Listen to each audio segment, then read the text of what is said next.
안녕하세요. 개인 투자자분들의 멘토 프로페서 킹입니다. 10월 14일 기술적 분석이 좋은 모닝 브리핑 출발해 보도록 하겠습니다. 자, 일단 미국 같은 경우에는 계속 신고가를 좀 써가고 있죠. S&P나 다우가 올라오고 있고, 다만 이제 나스닥 같은 경우에는 아직까지 정고에 미치지 못하는 모습을 보여주고 있습니다.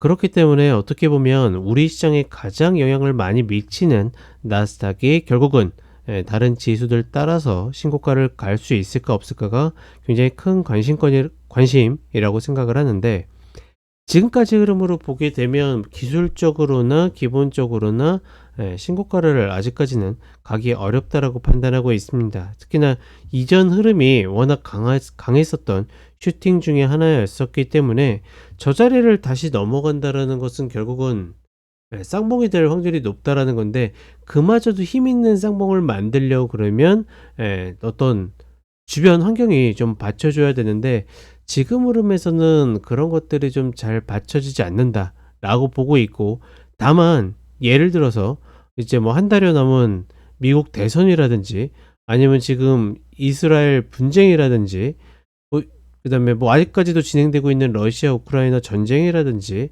그러니까 굉장히 여러 면에서 시장에 미칠 수 있는 어떤 외부적인 네거티브한 요소들이 많음에도 불구하고 지금 자리를 유지할 수 있는 것만 해도 대단하고, 이렇게 유지할 수 있는 것은 결국은 종목의 힘 때문이다, 이렇게 판단하고 있습니다. 다만 그럼에도 신고가를 넘지 못한다라고 이야기하는 것은 지금 있는 이러한 불안 요소와 함께 예를 들어서 뭐 테슬라의 흐름이 가장 잘 증명해주고 있다, 좀 더 과격하게 증명하고 있다라고 생각을 하거든요. 그러니까 굉장히 큰 기대감들이 시장에 조성되어 있으면서 설마 이것보단 더 낫지 않을까, 아니면 이렇게까지 가지 않을까 라고 생각했던 것들이 막상 현실화가 되게 되면 그거에 대한 실망이 만들어지고, 예를 들어서 엔비디아 같은 경우에도 이제 다시 신고가 근처로 올라오고 있는데, 이제 좋은 뉴스들이 굉장히 많아요. 블랙웰이 뭐 예측보다 뭐 매출이 더 잘 나올 거다, 뭐 다들 살려고 난리다 뭐하다, 이제 뭐 CEO도 나와서 여러 가지 이야기들을 하고, 근데 그거를 우리가 모르고 있느냐? 모르고 있지 않다라는 겁니다. 그런 것들이 굉장히 많이 반영이 되고 있고, 기존에도 그쵸, 140불을 치고 100불이 깨졌던 거는 그런 기대치가 한 번에 식었을 때 만들어냈었던 파동인데, 지금과 그때의 상황이 많이 다르느냐? 별로 다르지 않거든요. 근데 그때는 떨어지고 지금은 넘어간다? 그렇다라고 보지는 않기 때문에 결국은 파동을 계속 만들 가능성이 높고, 지금의 흐름에서는 그때를 슈팅으로 개념으로 본다라고 그러면 넘지 못하고 밀리는 것이 맞지 않겠는가. 설사 넘는다 하더라도 올해보다는 내년 초반이 좀 지나가면서 넘어가는 것이 맞지 않겠는가. 그만큼 이제 물량 소화가 되고 증명할 것들이 좀 더 증명되는 그런 흐름이 나와야 된다라고 판단하고 있고, 이제 조금씩 실적 시즌으로 넘어가고 있는데, 지난 2분기 실적 발표 때 특징 중에 하나가 좋게 나오던 나쁘게 나오던 일단 밀리고 봤어요. 그 이야기는 뭐냐? 그 이야기는 뭐겠습니까? 예, 주가가 과도하게 많이 반영되어 있다라는 그런 의미였는데, 이번에도 마찬가지라고 생각합니다. 저는 그때와 지금이 똑같은 조건을 가지고 있고 그때보다 조금 더 나은 실적을 발표한다 하더라도 지금 주가는 충분히 그거에 대한 기대치를 넘어서는 위치에 있기 때문에 지금의 흐름을 극복하고 쭉쭉 넘어가느냐, 만만치 않을 거라고 보고 있고, 다만 미국 시장이 여전히 긍정적인 것은 어떻게 보면 세계 유일무이한 가장 강한 시장이다. 뭐 대표적으로 우리 그 미국 쪽 투자하시는 개인 투자자분들의 자금이 계속 늘어나는 거 보면 사실 이게 우리만의 어떤 이슈고 우리만의 이벤트겠습니까? 그쵸? 전 세계에서 우리나라 사람만 꽂혀가지고 그런 일을 벌이는 게 아니라 전 세계의 많은 투자자, 많은 기관이든 뭐든 자금들이 계속해서 몰리고 있기 때문에, 심지어 물론 이제 뭐 최근에 지표가 조금 이게 막 굉장히 그릿하게 나오는 것은 아니지만 조금 괜찮다라는 이유 하나만으로도 금리가 다시 올라오고 있죠. 맨날 뭐 미국 뭐 국채가 과다 발행이니 뭐니 뭐 이야기를 한다 하더라도 그래도 거부할 수 없는 것은 미국 시장이기 때문에 그런 수급들이 계속 들어와서 받치고 있다.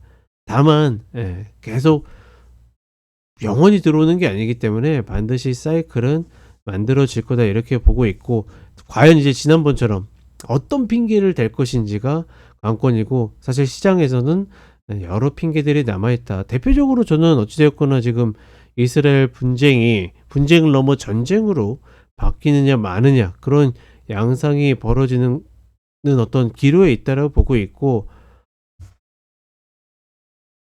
대표적으로 그렇기 때문에 뭐 어떤 협상이나 뭐 이런 것들이 나와도, 그죠? 휴전 협상이나 이런 것들이 나와도 좀처럼 유가가 떨어지지 않고 있습니다. 물론 급등하지도 않아요. 여기에서 적정 수준을 계속 우상향 만들고 있는데, 저렇게 자꾸 유가 쪽으로 돈이 들어오는 것은 결국은 어떤 이슈를 기다리는 것이 아닐까, 그렇게 보고 있고, 그런 것들을 감안해 보면 아마 신고가를 만들기 전에 파동이 나올 가능성이 높지 않을까.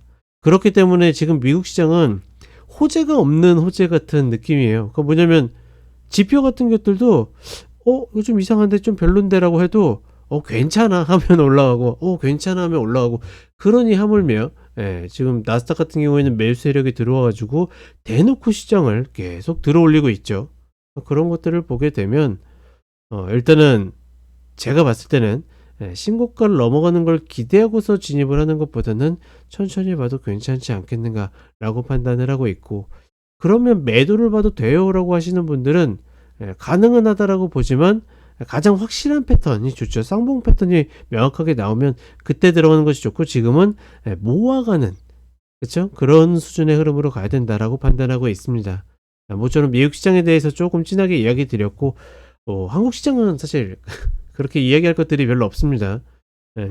말 그대로 외국인들이 현물을 매수해주지 않으면 기존에 제가 그나마 공매도가 괜찮다라고 이야기했었던 가장 큰 이유는 그나마 박스를 만드는 요소 중에 하나였기 때문에 나름대로 그 박스를 활용하게 되면 계속 파동을 타가지고 먹을 수 있는 텀이 있었기 때문인데, 이제는 제가 좀 과격하게 표현했지만 완전 양아치입니다.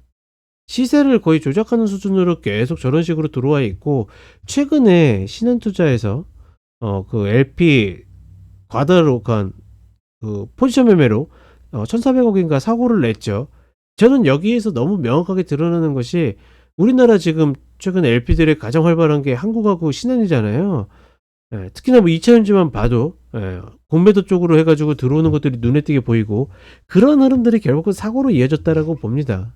말 그대로 진짜 LP의 어떤 유동성 공급업자의 역할을 하는 게 아니라 방향성을 가지고 뭔가 의지를 가지고 매매를 했다. 그런 것들이 결국 사고로 이어졌다라고 보고 있고, 그런 것들을 봤을 때는 기존의 공매도의 어떤 범위를 벗어난 흐름이기 때문에 과연 이 시장이 정상적으로 움직일 수 있을까? 게다가 이제 여러 가지 금투세부터 네거티브한 이슈들을 끌고 가고 있기 때문에 뱀처럼 돌파구가 보이지 않는다라고 봅니다. 그렇다 보니까 일단 2607을 또 월요일도 지키느냐 마느냐, 이 기로에 놓여져 있고, 여전히 외국인들이 현물을 매수하지 않으면 반등해도 미국이 살짝만 흔들려도 훨씬 더 많이 밀리는 그런 파동을 겪을 것이다. 매수는 지수적으로 봤을 때는 2495, 2512 구간 아래가 아니면 그 위에서는 건들기 만만치 않다. 이렇게 정리를 해보도록 하겠습니다. 자, 그럼 차트 간단하게 보도록 하겠습니다.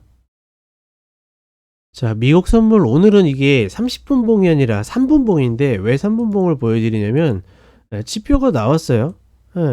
그냥 저냥 별로 좋지 않게 나왔으니까, 안 좋다는 아니지만 어찌되었거나 지금 금리 인하에 대한 기대감이 계속 사라져, TMF 같은 경우에는 고점 대비해서 뭐 거의 30% 가까이 내려왔죠.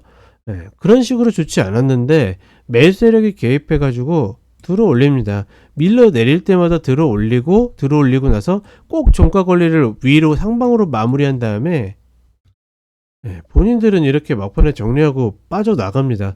그러니 주가는 분명히 어떻게 합니까? 이런 식으로 파동치면서 계속 위로 올라가고 있는데, 여기에서 돌파되는 것도 아니고 깨져 내려가는 것도 아니고 굉장히 어설프게 붙잡혀 있다. 이러다가 악재 한번 터지게 되면 굉장히 쉽게 무너질 수 있겠죠. 이런 부분들이 계속 좀 거슬리는 흐름이다라고 보시면 될 것 같고, 그 다음에 일봉 지수로 보게 되면 다우, S&P 고점을 돌파하고 있지만 사실 그렇게 올바른 돌파의 흐름은 아니다. 굉장히 좀 파동적으로는 조금 애매하긴 하지만 상승세기 패턴에 비슷하게 그런 고점을 만드는 패턴을 만들면서 가고 있기 때문에 가도 한계가 있다라고 보고 있고, 비록 전고에서 얼마 남진 않았지만 나스닥 같은 경우에도 또다시 저항받는 라인에서 말 그대로 매수 세력의 어떤 좀 포지션적인 흐름으로 멱살 잡히고 있기 때문에 뭐이 흐름이 계속 지속될 수도 있겠지만 작은 흔들림을 만들 만한 이벤트 하나만 벌어줘도 쉽게 흔들릴 수 있다라는 거 좀 매수 쪽에서는 유의하셨으면 좋겠고, 그 다음에 한국 시장으로 오게 되면 지속적으로 외국인들의 현물 매수가 발목을 잡고 있습니다. 그게 물론 삼성전자 때문에 그런 거라고 할지라도, 그렇다 할지라도 어찌되었거나 외국인들의 현물 매수가 굉장히 필요한 구간들이 계속 만들어지고 있고, 결국은 지수적으로 봤을 때는 이 자리가 아니면 이 윗자리에서는 무리할 이유 없다라고 보고 있고, 특히나 이런 관통들이 만들어지면서 올라갈 때는 힘겹게 올라가고 떨어질 때는 쉽게 떨어지는 그런 변동성을 계속 만들 것이다. 따라서 지수를 너무 신경 쓰지 마시고, 그나마 종목들이 그렇게 나쁜 흐름은 아니거든요. 종목들 중심으로, 특히나 코스닥 종목들이 내가 잘리던 수익을 보던 좀 더 빠르게 액티브하게 판가름이 나기 때문에 이쪽으로 조금 더 집중하는 것이 낫지 않을까, 이렇게 판단을 하고 있습니다.